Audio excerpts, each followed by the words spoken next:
quería hablar este día.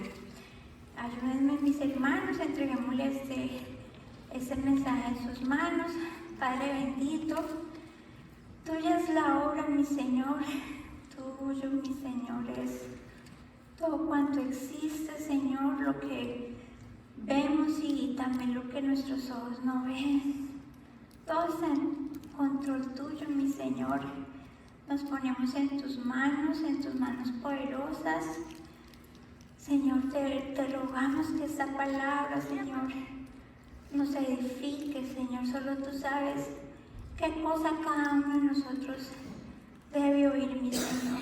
Tú sabes quién está listo, Padre, para escuchar cada palabra tuya. Padre bendito, trae convicción, trae consuelo, Señor. Edifica tu iglesia por medio de tu palabra.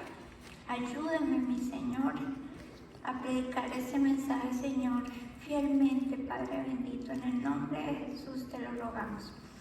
Amén y amén. Bueno, el título que le puse a este mensaje es El corazón fariseo, para que nos vayamos adentrando ahí con el título en el tema. Cuando estudiamos los evangelios nos damos cuenta que el Señor fue muy compasivo, muy misericordioso, muy tierno con los pecadores que se acercaban a Él.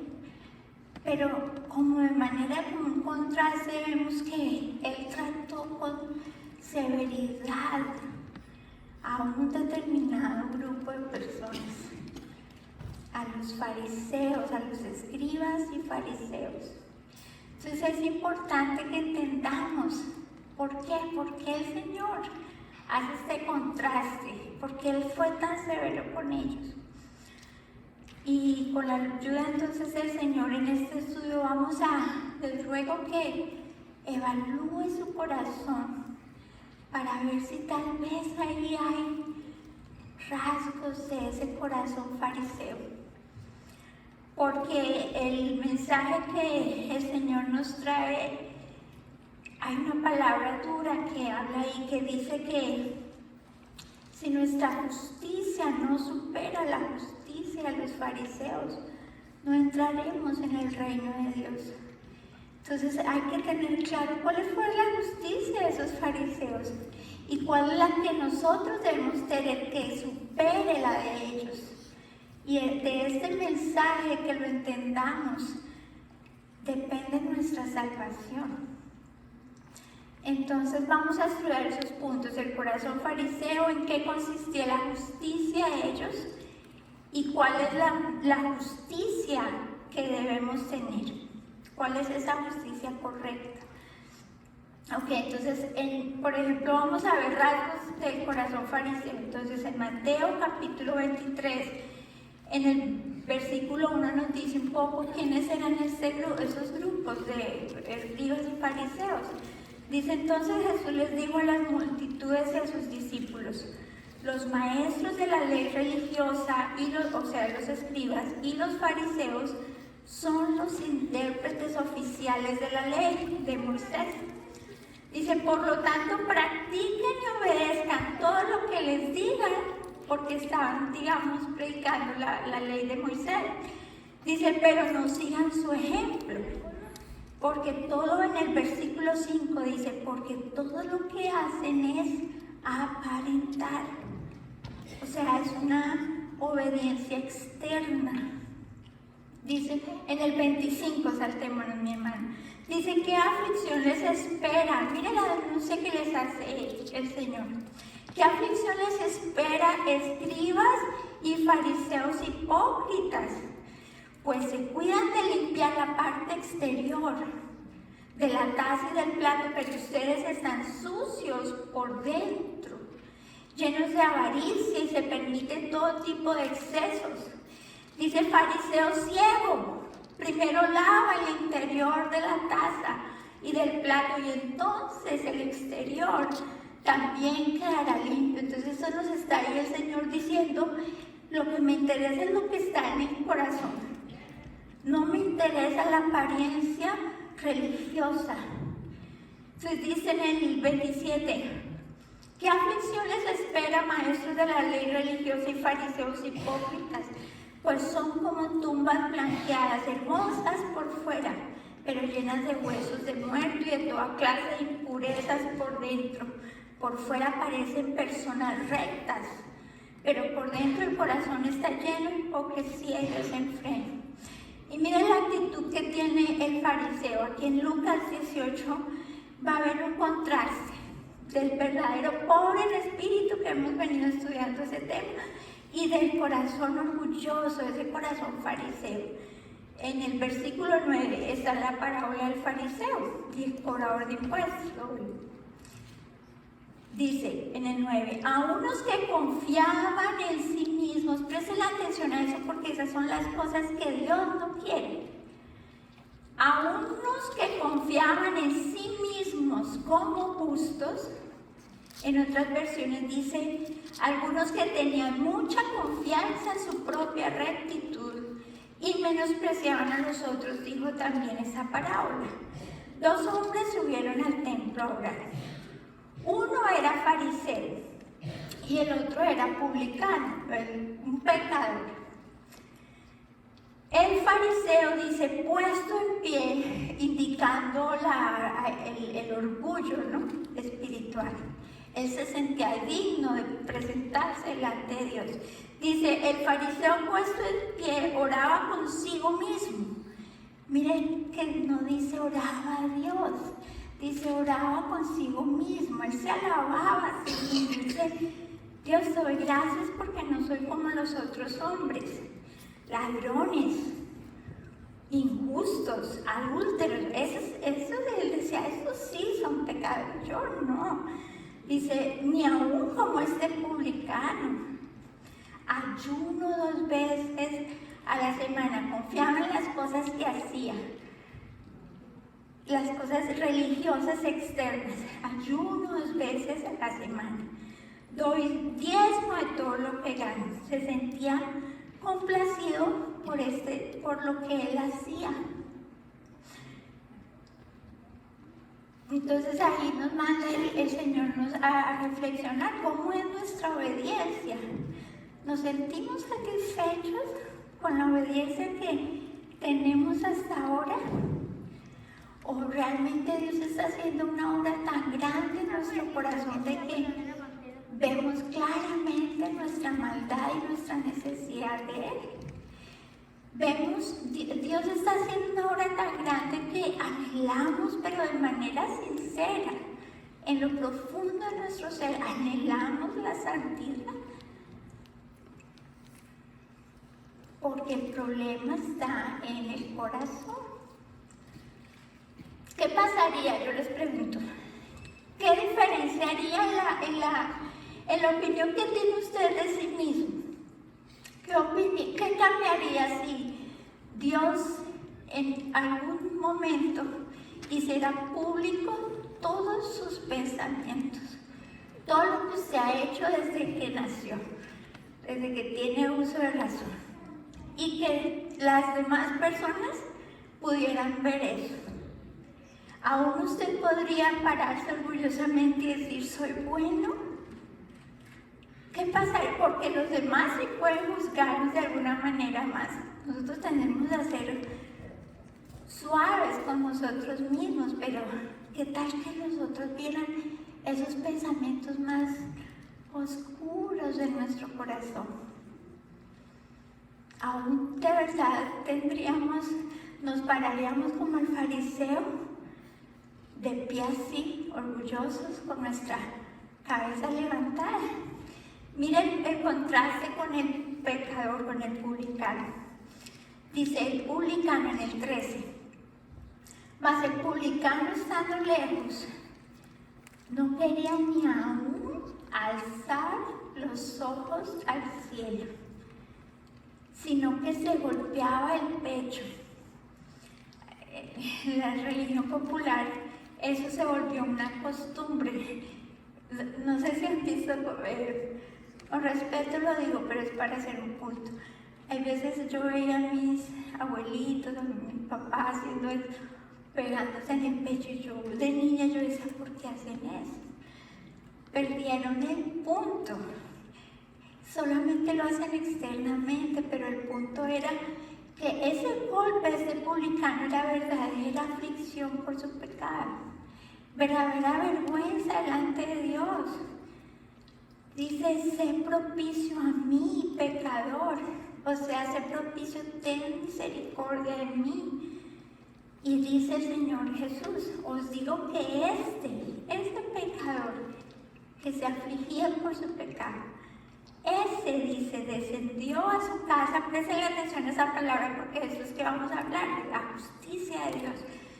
Ese pecador se regresó, dice, a la casa justificado, antes que el que ayunaba, oraba y hacía todas esas cosas. Porque cualquiera que se enaltece delante de Dios será humillado, y el que se humilla será enaltecido. Entonces, ahorita vamos a ver un tema muy importante porque el corazón fariseo intenta suavizar la ley de Dios para que de alguna manera se acerque un poco más a su propia estándar moral, a su propia obediencia, que es externa. Entonces vamos a ver más sobre la justicia de los fariseos. Entonces ahorita sí vamos al tema de nuestro estudio, que es Mateo 5, versículo 17, dice, mira lo que dice el Señor, dice, no penséis que he venido para abrogar la ley. Abrogar es una palabra que en el griego significa cataluo, no sé bien la pronunciación, pero se escribe cataluo, que quiere decir destruir. O sea, lo que está diciendo el Señor dice, yo no he venido a destruir la ley o los profetas, todo lo que anunciaron los profetas. No he venido para abrogar, sino para cumplir. En otra traducción, en la Nueva Traducción Viviente, está mucho más claro qué es lo que quiere decir el Señor. Dice, no malinterpreten la razón por la cual he venido. No vine para abolir la ley de Moisés o los escritos de los profetas. Al contrario, vine para cumplir sus propósitos. Entonces también vamos a estudiar eso. ¿Cuál es el propósito de la ley? ¿Cómo Cristo cumplió el propósito de la ley? Entonces dice en el 19, dice, de manera que cualquiera, mire la exigencia, el estándar de la santidad de Dios tan alto. Dice, cualquiera que quebrante uno de esos mandamientos, dice, por más pequeño que sea, y que así enseña a los hombres, muy pequeño será llamado en el reino de los cielos. Mas cualquiera que los haga y los enseñe, será llamado grande en el reino de Dios. Entonces el Señor va a comenzar a corregir todas esas interpretaciones, como los fariseos empezaron a suavizar la ley, la interpretación de la ley, y el Señor viene acá a enseñar cuál es el espíritu verdadero de los mandamientos, que realmente es lo que Dios espera cuando da un mandamiento. Entonces, y como para una introducción, por ejemplo, ¿no les ha pasado, lo han visto en ustedes mismos, en otro, que tendemos a ver unos pecados más graves que otros? ¿No han escuchado, no han dicho alguna vez mentiritas blancas? Mentiritas piadosas, háganos el favor, mentiritas piadosas decimos, hemos dicho o hemos escuchado. Y tratamos de suavizar el pecado. Dice, por ejemplo, también, y eso lo digo con vergüenza, yo estoy de pie aquí dando ese mensaje. Y lo que he notado es que el Señor siempre me pone a hablar de temas que son mi vergüenza, con una sola razón, para que sea su gracia y sea Él el que sea exaltado, para que no haya un rasgo de ninguna actitud de orgullo en mí misma para predicar ese mensaje. Esto que voy a anunciar ahorita es mi vergüenza, mis hermanos. Pero, pues hay que enseñar la palabra. Cuando decimos, por ejemplo, que el divorcio es peor que la mentira, y si estudiamos la palabra, ¿qué pasó con Ananías y Zafira? ¿Cómo Dios trató esa mentira? Murió ella y murió su esposo. Por una mentirita que nosotros decimos blanca, es una mentirita. Muchas veces decimos la lujuria es peor que la avaricia. ¿Y qué fue lo que llevó a Judas a entregar a su Señor? 30 monedas de plata. ¿Qué fue lo que? La envidia. No fue la envidia lo que impulsó a Caín a matar a su propio hermano. Entonces el Señor no vino, mis hermanos, a suavizar la ley. Vino a enseñarnos el verdadero sentido de la ley, el verdadero espíritu de la ley. Y lo que dice ahorita en el versículo 20, Mateo 5, versículo 20, dice: porque os digo que si vuestra justicia no fuere mayor que la de los escribas y fariseos, no entrarán en el reino de Dios. Los escribas eran los que transcribían la ley. Y los fariseos eran los que le enseñaban y daban la interpretación. Si ellos, decía Dios, tienen que hacer lo mejor que ellos, ¿qué esperanza había para el resto del pueblo? Entonces, la ley lo que va a hacer, bueno, ahorita vamos a ver el propósito de la ley. Vamos a leer la ley. ¿Cuáles son esos mandamientos del que habla el Señor? En el versículo 21 dice: oísteis que fue dicho a los antiguos, no matarás, y cualquiera que matare será culpable de juicio. Entonces aquí vemos, eso era lo que enseñaban ellos. Con que usted no mate a nadie, estoy bien delante de Dios. Pero el Señor viene a decir, yo veo lo que está ahí en el corazón, las motivaciones. Dice, pero yo os digo que cualquiera que se enoje contra su hermano será culpable de juicio. Y cualquiera que le diga necio, en otras versiones dice idiota, a su hermano será culpable ante el concilio. Y cualquiera que le diga fatuo o lo maldice, quedará expuesto al infierno de fuego. Por tanto, si traes tu ofrenda al altar, y allí te acuerdas que tu hermano tiene algo contra ti, deja allí tu ofrenda delante del altar. No me interesan los ritos religiosos, dice el Señor, me interesa lo que hay en el corazón. Quiere agradarme, vaya, deja ahí su ofrendita, reconcíliese primero con su hermano y entonces venga y me presenta su ofrenda. Y dice, ponte de acuerdo con tu adversario pronto. Cuando estamos enemistados con alguien, el mandamiento lo que dice es resuelva el problema. Mientras dependa de ustedes, dice Pablo, mientras dependa de ustedes, estén en paz con todos.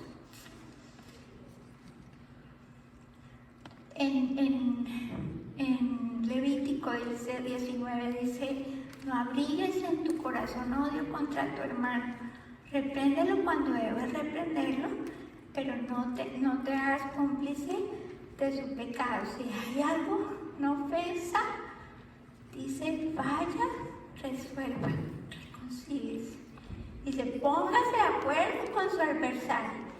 No vaya a ser, aquí así como dijo que cualquiera que le dijera que se enojara, sería sujeto, dice, al juicio, pues aquí sigue diciendo lo mismo, dice, resuelva el asunto, reconcíliese con su adversario, no sea, dice, que el adversario lo entregue al juez, el juez haga algo así y se hace echado en la cárcel, está hablando del infierno. De cierto digo que no saldrás de allí hasta que pagues el último cuadrante. Y no hay cómo pagar en el infierno, no hay hay, ¿ves? No hay purgatorio. Oíste en el 27, oíste que fue dicho, no cometerás adulterio. Pero el verdadero sentido del mandamiento es, yo os digo que cualquiera que mira a una mujer o un hombre para codiciar con deseo sexual, ya adulteró con ella o con él en su corazón. Por tanto, si tu ojo derecho te es ocasión de caer, sácalo y échalo de ti, pues mejor te es que se pierda uno de tus miembros. Así de serio son esos pensamientos que el Señor está diciendo. Es preferible que llegue tuerto, que todo su cuerpo sea condenado. Dice, corta ese pecado, dice el Señor. Dice, si tu mano derecha te es ocasión de caer, córtala, échala de ti, pues mejor te es que se pierdan tus miembros, sino que todo tu cuerpo sea echado al infierno. También fue dicho, cualquiera que repudie a su mujer, dele carta de divorcio, pero yo os digo que el que repudia a su mujer, a no ser por causa de fornicación, hace que ella adultere, y el que se casa con la repudiada comete adulterio. Además habéis oído que fue dicho a los antiguos, no perjurarás, sino cumplirás al Señor tus juramentos.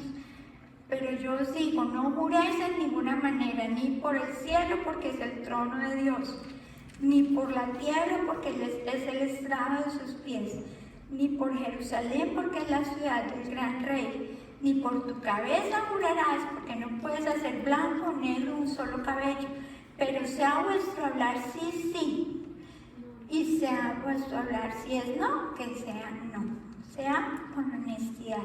Porque lo que es más de eso, dice, ¿de dónde procede?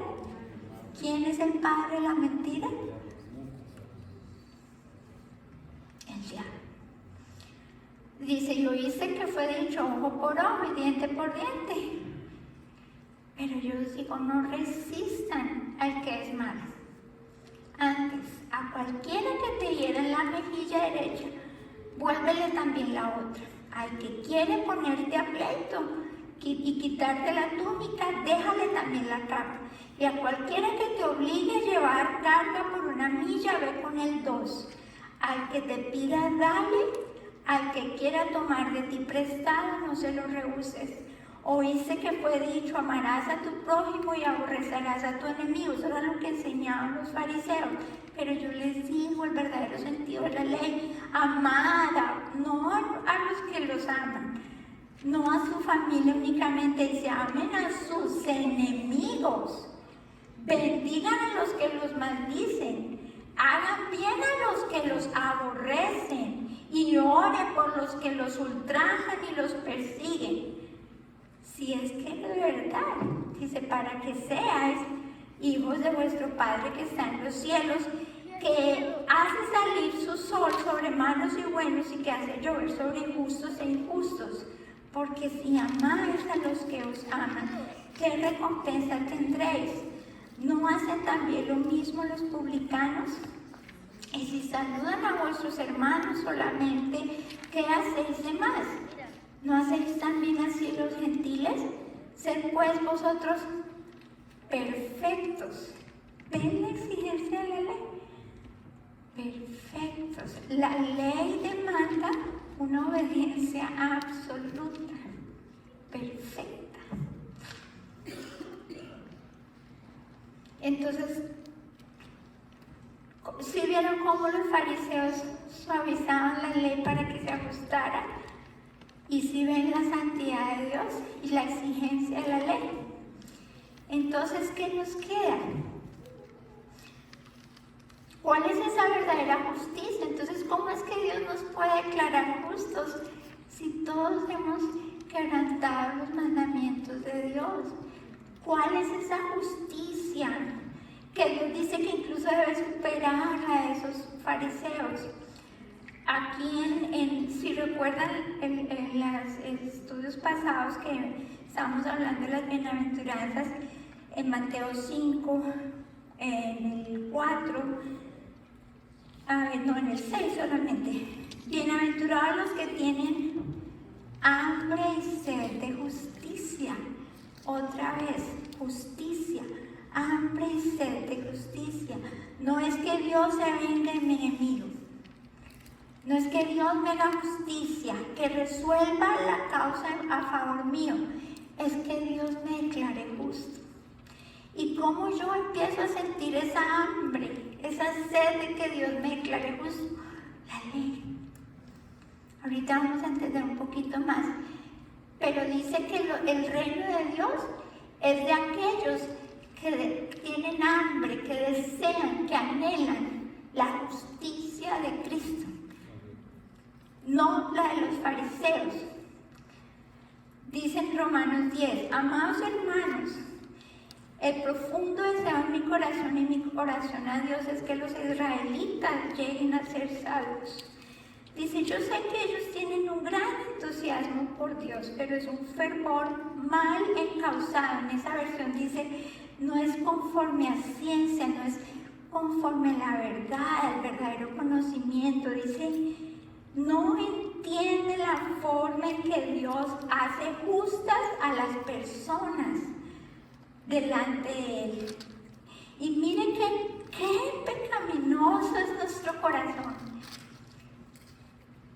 Que vemos que la ley nos condena y nos dice, usted no puede cumplir el estándar de Dios, pero dice aquí que nuestro corazón se niega a aceptar el modo de Dios y se quiere ganar el cielo, como el fariseo. Y dice, se aferran a su propio modo de hacerse justos ante Él, tratando de cumplir la ley. Viene entonces dice, no importa la religión donde yo esté, no importa lo que haga, Dios me va a perdonar al final. Y aquí está diciendo, hay una sola manera y la establece Dios. Y la manera para llegar a ser justos delante de Dios no es por obedecer la ley. ¿Por qué? Porque no podemos cumplirla. La ley ya nos condenó. Entonces dice, Cristo ya cumplió el propósito por el cual se entregó la ley. Como resultado, miren cómo nos ganamos la justicia de Dios. Todos los que creen en Él son hechos justos a los ojos de Dios. Entonces vemos, no es por nuestro propio esfuerzo. Miren lo que dice en Filipenses 3. El versículo 4, mire, dice, vea, Pablo era un fariseo, así súper celoso, se esforzaba por cumplir la ley. Mire lo que dice, si alguien pudiera confiar en sus propios esfuerzos, ese sería yo, dice Pablo. Porque si otros tienen razones para confiar, dice, en sus propios esfuerzos, yo las tengo aún más. Circuncidado cuando tenía 8 días, ciudadano de Israel de pura cepa, miembro de la tribu de Benjamín, fui miembro de los fariseos, quienes exigen la obediencia más estricta a la ley judía. Era tan fanático que perseguía con crueldad a la iglesia. Y en cuanto a la justicia, dice, obedecía la ley al pie de la letra, pero al estilo fariseo. ¿Sí? Obediencia externa. Pero dice, antes creía que eso era valioso, que eso tenía algún valor delante de Dios. Pero dice, pero ahora considero que no tiene ningún valor debido a lo que Cristo ha hecho. Todo lo demás no vale nada cuando se le compara con el finito valor de conocer a Cristo. Y aquí nos empezamos a dar cuenta que no se trata de hacer cosas para Dios, se trata de ser transformado, que es algo diferente. Y la transformación empieza con conocerlo a Él. Dice, del valor de conocer a Cristo Jesús, por amor a Él, he desechado todo lo demás. Entonces no es 90% Cristo, la obra de Cristo, y 10% mis esfuerzos, dice. Lo desecho todo, dice Pablo, y lo considero basura. En otras versiones dice tiempo, a fin de ganar a Cristo y llegar a ser uno con Él. Ya no me apoyo en mi propia justicia por medio de obedecer la ley. Llego a ser justo por medio de la fe en Cristo, pues la forma en que Dios nos hace justos delante de Él se basa en la fe. Y otra vez insiste Pablo, dice, quiero conocer a Cristo. Eso es mejor que ganar 10 veces, conocerlo a Él. Y experimentar, mire aquí bien lo que dice, experimentar el poder que lo levantó de los muertos.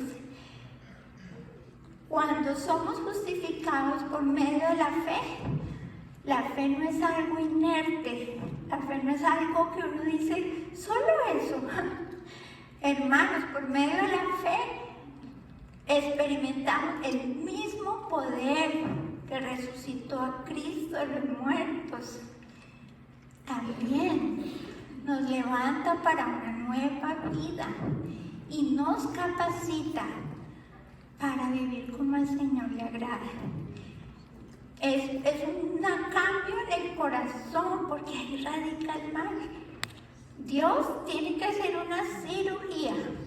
Dice él que el nuevo pacto se trata de que arranca el corazón de piedra y nos da uno de carne.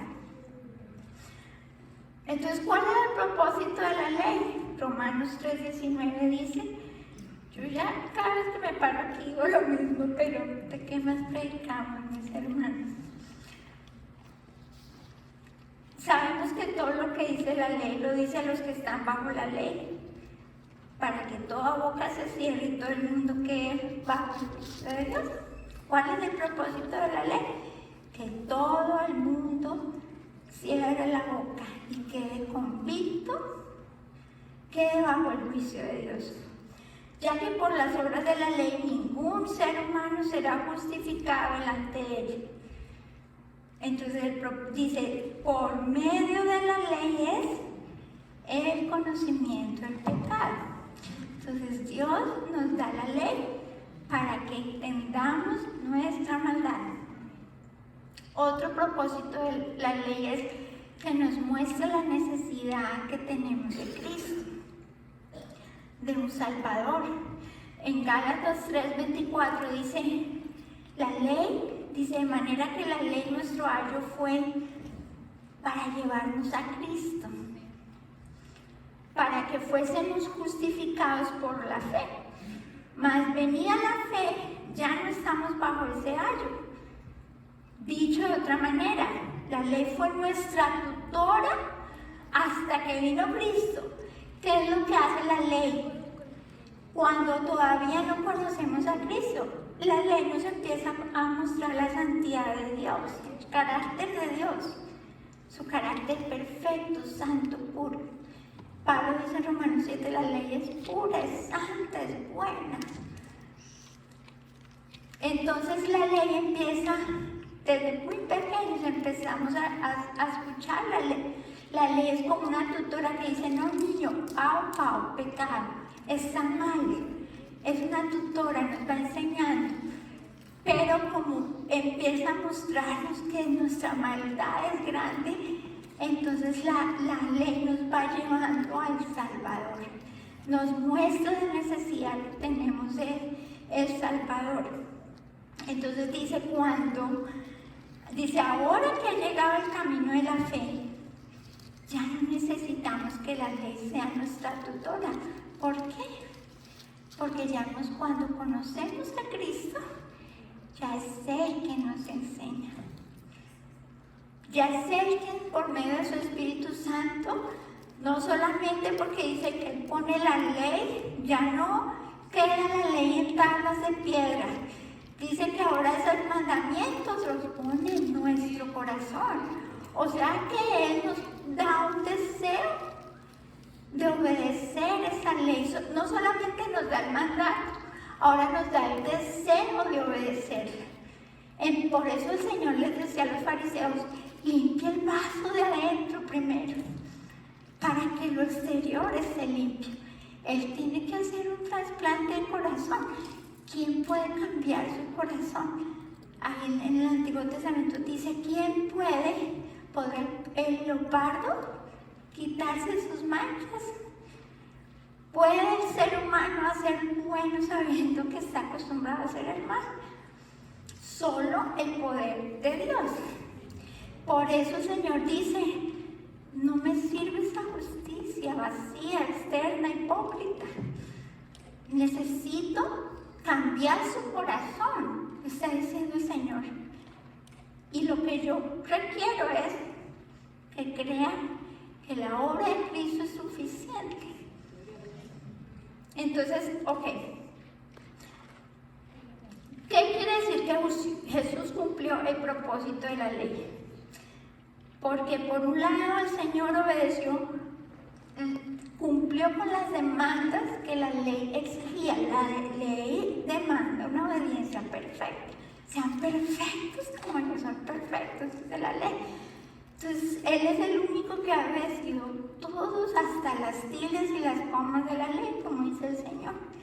Él es el único que vino y cumplió la ley completamente, que vino y en esa cruz se muestra cómo Él sí pudo morir y amar a sus enemigos, morir por los que lo ultrajaban.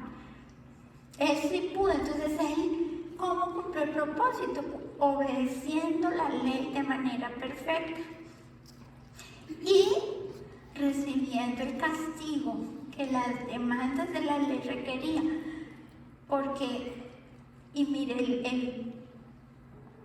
el que obedeció recibió el castigo, para que nosotros los rebeldes, los desobedientes, los que hemos violado la ley, recibamos gracia.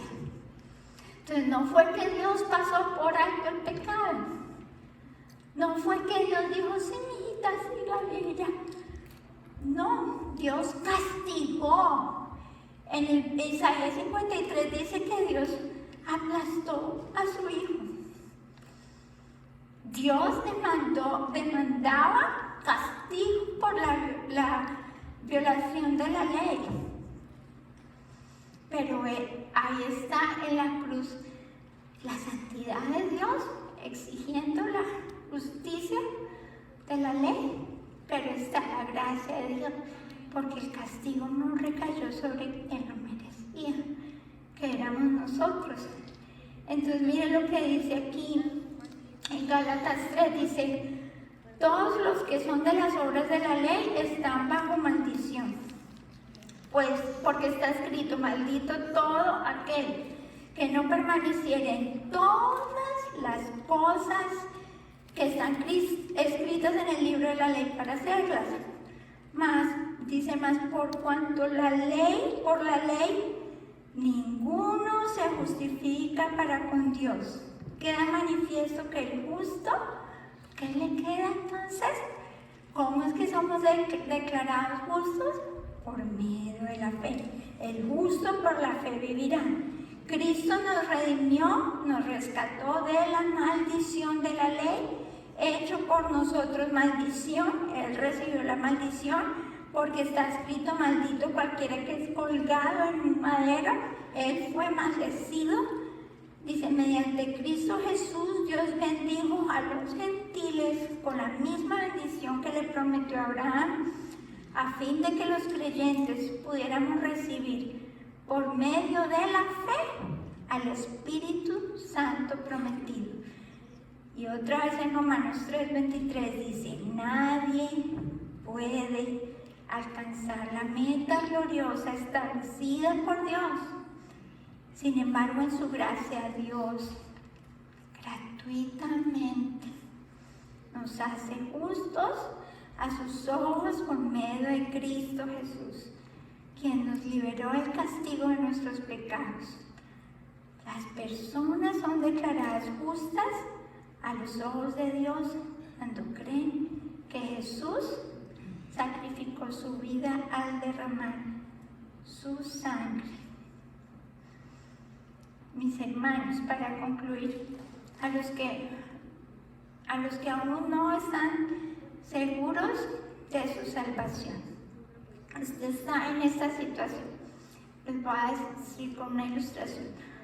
Usted está en un avión a muchísimos pies de altura y usted lo que está tratando con su confianza en sí mismo es, si usted dice que usted es bueno, entonces usted cree que es lo suficiente bueno para presentarse delante de Dios.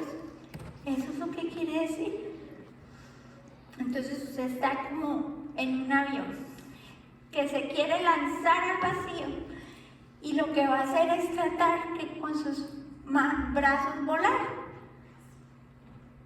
Pero el que confía en Cristo se pone un paracaídas. El paracaídas es el Señor.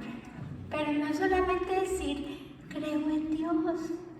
Sí, creo que Dios existe. No, póngase el paracaídas. Ponga su confianza en el paracaídas. Deseche toda confianza en usted mismo. Póngase el paracaídas y ahí sí. Confíe que ese paracaídas lo va a llevar a aterrizar sano y salvo. Esa es, para los que piensan que la salvación se pierde, se está diciendo, entonces es 90% Cristo y 10% yo.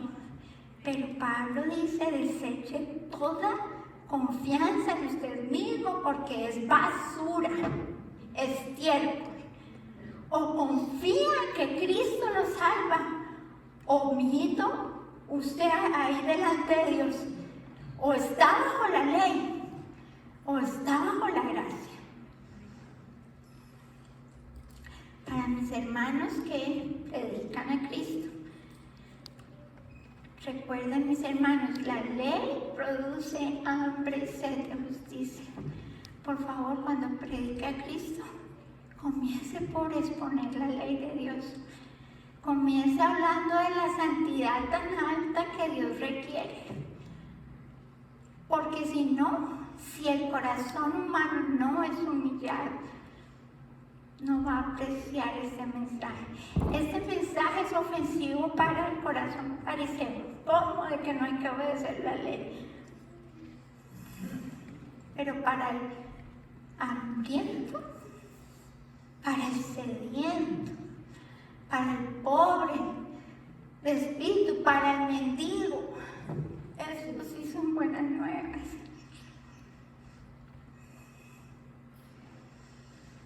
Y ahí sí, entonces, después de la ley, sí, predique la gracia.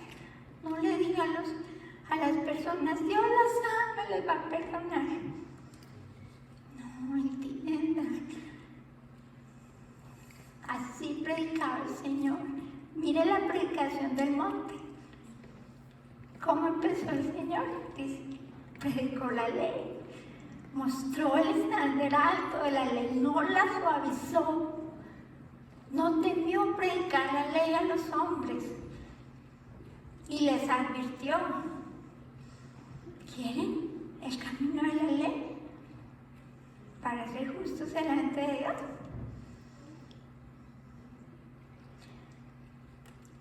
Y para mis amados que ya conocen al Señor, que han experimentado el poder, que Dios los ha resucitado para una nueva vida, yo percibo algo en las iglesias, en esta iglesia, pues porque aquí me congrego, pero es algo casi universal que yo noto.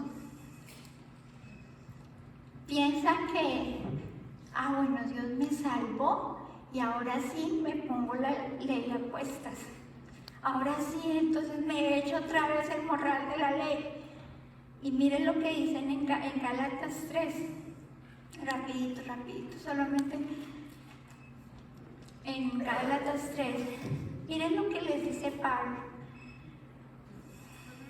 Gálatas, insensatos, tontos, dice en otra traducción. ¿Quién los fascinó para no obedecer a la verdad? A vosotros, ante cuyos ojos Jesucristo fue ya presentado claramente entre vosotros como crucificado. Esto solo quiero saber de vosotros. ¿Recibisteis el Espíritu por las obras de la ley o por el oír con fe? Tan necios sois, habiendo comenzado por el Espíritu, dice Pablo. Ahora pretenden hacerse perfectos, pretenden ser transformados con sus propios esfuerzos. Eso es lo que está diciendo Pablo. Empezaron por el Espíritu, ya son hijos de Dios. Ahora van a vivir con sus propios esfuerzos. Seguimos siendo pordioseros, seguimos siendo pobres de espíritu.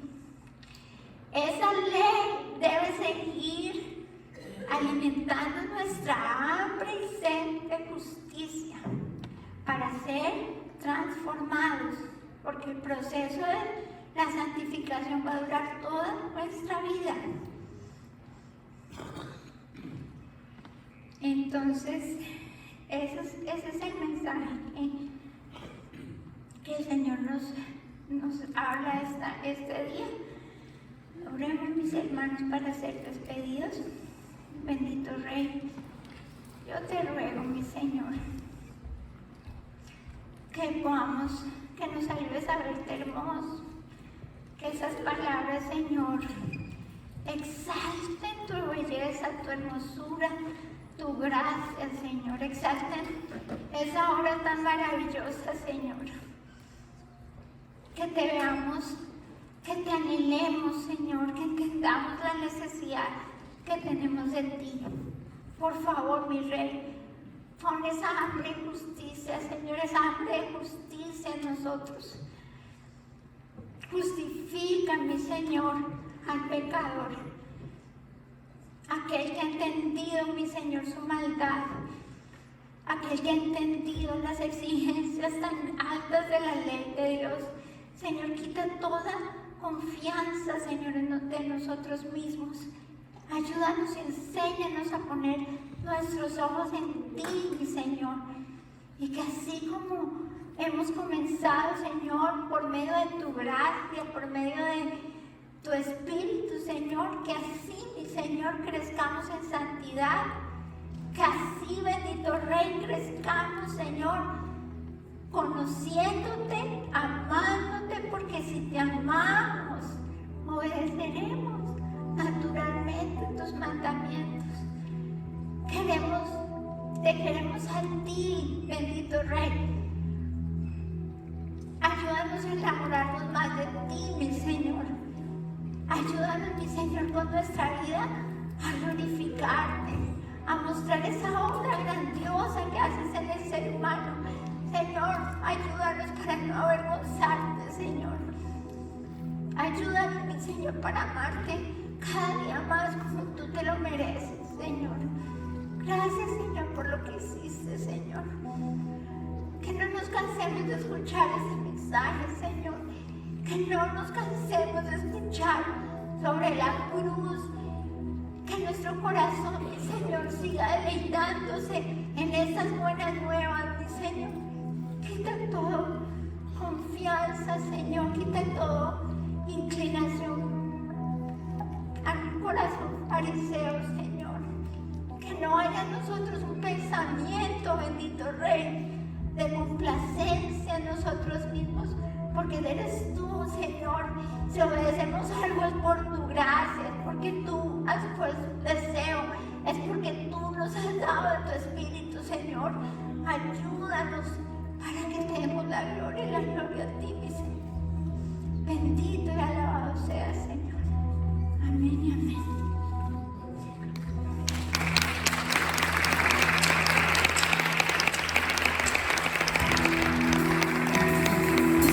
Vamos, Jesús, gracias por tu palabra, Señor.